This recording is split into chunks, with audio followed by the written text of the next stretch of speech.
You never be ready, just start. मतलब तुम कभी भी रेडी नहीं होते हो किसी भी चीज़ को करने के लिए, बस कर दो भाई।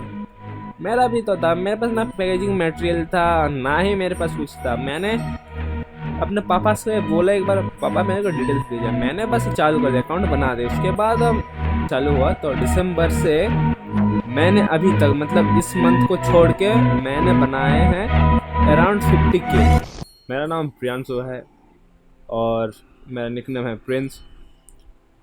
और जब मैं कॉलेज में था, मैं सबको कहता था कि मैं ई कॉमर्स करूँगा, यानी कि मैं एक अपना डिजिटल स्टोर बनाऊँगा, ठीक है, जिसमें मैं अपने प्रोडक्ट्स को लॉन्च करूँगा। लाइक मेसो, अमेज़ोन, फ्लिपकार्ट, यहाँ पे मैं अपना प्रोडक्ट्स को सेल करूँगा, ठीक है। और एक तुम कह सकते हो एक तरह का मैनिफेस्टेशन ही है, या फिर कह सकते हो मैंने ऑलरेडी अपने गोल को फिक्स करके रखा था, ठीक है।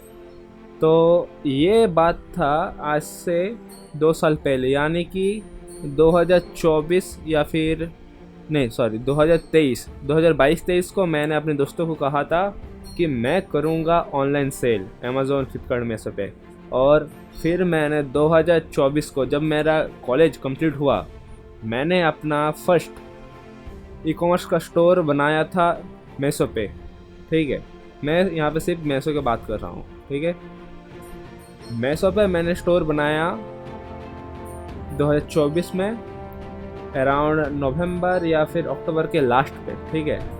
तो जब मैंने स्टोर बनाया तो मेरे पास मेरे पापा का जीएसटी नंबर था और मेरे पापा का ऑलरेडी एक बिजनेस है वो रजिस्टर्ड था, ठीक है। तो उसमें मेरे कोई दिक्कत आया नहीं। लेकिन अब मैं आपको बताऊंगा, मैंने 2024 के लास्ट यानी कि दिसंबर से मेरा सेल आना चालू हुआ। तो दिसंबर से मैंने अभी तक, मतलब इस मंथ को छोड़ के मैंने बनाए हैं अराउंड 50K, ठीक है। तो ये जो जर्नी है 0 to 50K, यही मैं आपको शेयर करूँगा कि मैंने करा कैसे, ठीक है। तो फर्स्ट जो पार्ट आता है अकाउंट क्रिएशन का, जहाँ पे अभी जीएसटी मैंडेटरी है। अगर आपको ऑल ओवर इंडिया सेल करना है, मतलब अपने स्टेट को छोड़ के दूसरे स्टेट में अगर सेल करना है, तो जो जीएसटी है वो कंपलसरी है, ठीक है। और जीएसटी बनाना एकदम ईजी है, आप भी बना सकते हो। तो इस टॉपिक में आते हैं कि अब जीएसटी आपका हो गया, आपका अकाउंट बन गया, और उसके बाद आता है लिस्टिंग का कि आप कौन सा प्रोडक्ट लिस्ट करोगे, ठीक है। तो मेरा खुद का घर के प्रोडक्शन था, ठीक है। मेरे पापा गार्डनिंग टूल्स बनाते, कारपेंटर टूल्स बनाते हैं, तो वो वैसे भी ऑल ओवर इंडिया सेल होता है, ठीक है। पापा B2B करते हैं। और यहाँ पे मैं जब ऑनलाइन पे आया, मतलब ई कॉमर्स पे आया, तो मैंने स्टोर बनाया और वो जो प्रोडक्ट था उसको मैंने B2C किया, मतलब बिजनेस टू कंज्यूमर, ठीक है। और मैंने ऑलरेडी कॉमर्स में पढ़ा है सब कुछ, और मैं कॉमर्स स्टूडेंट हूँ, मेरे पापा भी कॉमर्स स्टूडेंट थे, तो मेरे लिए कुछ दिक्कत की बात है नहीं। पर फिर भी अलग अलग प्लेटफॉर्म रहता है, अलग अलग जगह रहता है जहाँ पे थोड़ा थोड़ा दिक्कत होता है, क्योंकि हर कोई सीख के नहीं आता, ठीक है। क्योंकि आज से 10 साल पहले, आज से 20 साल पहले मेसो नहीं था, अमेज़ॉन, फ्लिपकार्ट नहीं था। अगर था भी, इतना ज़्यादा उसका रिज नहीं था। और अभी ये क्या हो गया, बहुत ज़्यादा कॉमन हो गया है। तो मैं अभी अब तुम लोगों को बताऊंगा कि तुम लोग क्या क्या प्रॉब्लम फेस कर सकते हो। ये हो सकता है कि जब मैंने अकाउंट बनाया, ठीक है, जब मैंने अकाउंट बनाया, मैंने प्रोडक्ट लिस्टिंग तो कर दिया था, लेकिन पैकेजिंग मटेरियल मेरे पास अवेलेबल नहीं था। मैं जिस जगह पे रहता उधर अवेलेबल नहीं था। तो फिर मैंने नॉर्मली पन्नी को लपेट के, ठीक है, पेपर से मोड़ के पन्नी को लपेट के बस ऐसा बना दिया था कि बस चल जाए और अंदर जो चीज़ और ना दिखे। फिर धीरे धीरे जब ऑर्डर आने लगे, अराउंड 1 महीना बाद मैंने रिसर्च किया, उसके बाद दिल्ली से मैंने पैकेजिंग मटेरियल लाया, ठीक है। और मैं उसका कॉन्टैक्ट भी दे देता हूँ, तुम भी ला सकते हो, बहुत सस्ता मिलता है, ठीक है। और उसके बाद जो आता है ना फेज़, जब तुम्हारा बहुत ही ज़्यादा ऑर्डर आने लगे ऑर्गेनिक, मैं यहाँ ऑर्गेनिक ऑर्डर की बात कर रहा हूँ, ठीक है। मैंने प्रमोशन बाद में किया था, और वो भी ज़्यादा, बस प्रमोशन का मतलब मैंने बस देखने के लिए किया था कि ये काम कैसे करता है एडवर्टाइजमेंट, ठीक है। एडवर्टाइजमेंट और प्रमोशन अलग होता है, और एक रहता है जो इन्फ्लुएंसर मार्केटिंग रहता है। तो मैं यहाँ बात कर रहा हूँ अभी जो ऐड चलाने के बात होता है, जो पेमेंट करते हो आप उसके बारे में, ठीक है। चलो तुम्हारे ऑर्डर आने लगे, ऑर्गेनिक तो आ ही जाते हैं अगर तुम्हारा प्रोडक्ट अच्छा हो। उसके बाद मैंने बस देखने के लिए कितने ऑर्डर्स आ जाते हैं तो मैंने ऐड चलाया। तो ऐड में मैक्सिमम क्या होता है ना, ऐड में जो रहता है कभी कभी लोग ऐसे ही लगा देते हैं ऑर्डर, और कभी कुछ ऑर्डर फिक्स भी होते हैं। तो जब तुम ऑर्डर आता है तुम पैक कर देते हो, 2-3 दिन बाद तुम्हारे पास रिटर्न आ जाता है, मतलब कैंसिल हो जाता है। तो एड्स पे मेरे को ज़्यादा अभी भरोसा है नहीं, मेरे को ऑर्गेनिक सेल्स के ऊपर ही भरोसा, कि ऑर्गेनिक सेल्स में क्या होता है ना, तुम्हारा रिटर्न आने का जो चांसेस है वो कम होता है, ठीक है। और फिर मैं तुमको बताता हूँ पैकेजिंग के बारे में। पैकेजिंग तो मैंने ला दिया, मैं पहले तुमको दिखा दूंगा कि पहले पैकेजिंग कैसे करता था, अभी पैकेजिंग कैसे करता हूँ। तो ये पार्ट भी हो गया क्लियर।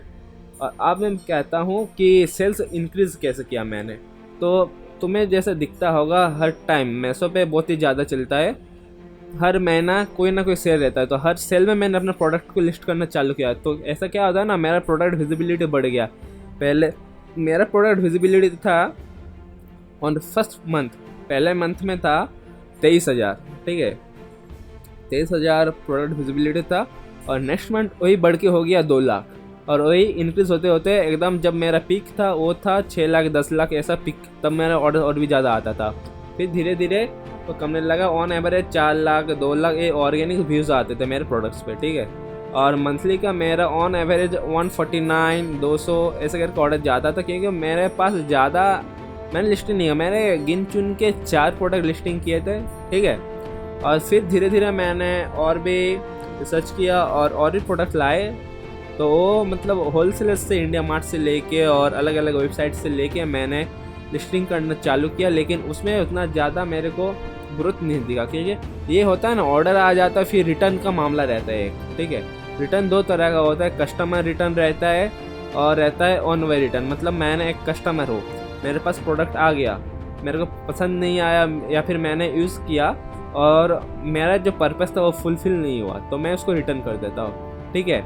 ये होता है एक तरह के रिटर्न। और फिर एक रिटर्न होता है मैंने ऑर्डर किया और फिर मैंने 2-3 दिन बाद देखा नहीं मेरे को ज़रूरत नहीं है, फिर मेरे पास ना पैसों की कमी हो रहा है या फिर मैं इससे भी सस्ता कोई डील मेरे को मिल रहा है इस प्रोडक्ट के ऊपर, तो मैं कैंसिल कर देता हूँ। तो जो ऑन वे में रहता है, जो कैंसिल हो जाता है फिर रिटर्न आता है, उसमें आपको मतलब जो सेलर है उसको कोई चार्जेस देने की ज़रूरत होता नहीं है। बट मेरे को कहने दो, अब जो ऑर्डर तुम्हारा कस्टमर के पास आ जाता है उसके बाद कस्टमर रिटर्न करता है, उसमें तुमको चार्जेस देना पड़ता है, जो शिपिंग चार्जेस रहता है, ठीक है। तो इधर क्या होता है ना, जो रीसेलिंग में करने लगा इलेक्ट्रॉनिक्स आइटम में ज़्यादा होता है। तो यही मैं तुम लोगों को बोलता हूँ कि इलेक्ट्रॉनिक्स आइटम में लाइक मैं स्विंग मशीन सेल करता हूँ, ये मेरे पास एक रिटर्न आया हुआ है।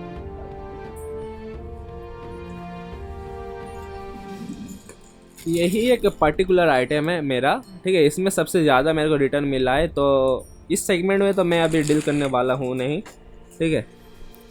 तो वही बात है कि मैं यही बोलूँगा कि जब तक तुम्हें ऐसा कोई प्रोडक्ट ना मिले जिसमें तुम्हारा रिटर्न आने का चांसेस कम है, क्योंकि तो इलेक्ट्रॉनिक प्रोडक्ट्स है और जाते आते हैं ना ख़राब भी हो सकता है कि बहुत सारा प्रोडक्ट रहता है। तो मैं इलेक्ट्रॉनिक सेगमेंट में रीसेलिंग तो नहीं करने वाला हूँ, जब तक खुद का अगर मैन्युफैक्चरिंग या प्रोडक्शन ना हो वो अलग बात है, लेकिन ये तो फिर मेड इन चाइना है, ठीक है।